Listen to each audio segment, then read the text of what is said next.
Now, a critical incident has been declared after 3 hospitals in London have been hit by a cyber attack. This has had a major impact, as you might understand, on services. Some operations have been cancelled and blood transfusions have been affected as well.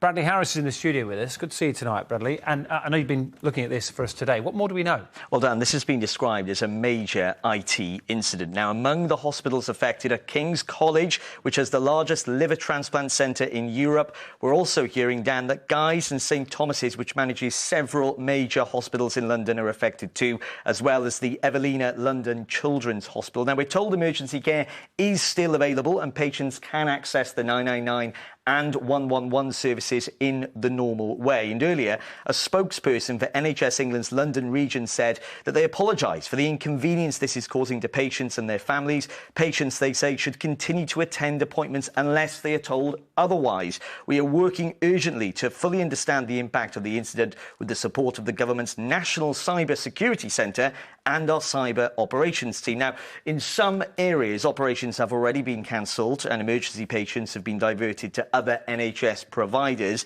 as they try to establish what work can be carried out safely.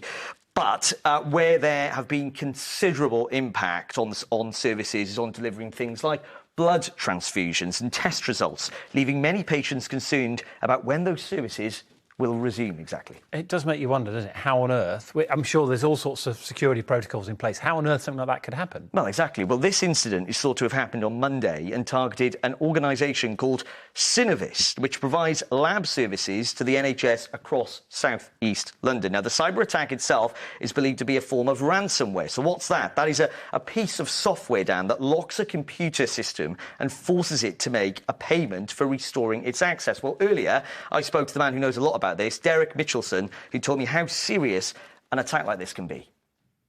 There tends to be 2 types of ransomware attacks. One is where they go in quickly, they pull a lot of data out, but they leave the services up and running and functional.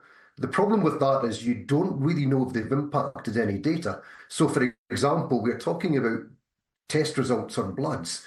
If some of that test data could have been altered, that's something that's really concerning. Secondly, what they could do is they could go in and actually encrypt the systems where the blood results are actually on, in which case all the test results that have been done, you can't access the results. So in effect, that would be very crippling. Well, we're told that direct connections with servers have been cut to limit the risk of the cyber attack spreading. But unfortunately, Dan, hackers are becoming increasingly sophisticated. So attacks like this are becoming more common. OK, Bradley, thanks for tidying that up for us. Loads more to come for you tonight. We'll explain why tradespeople are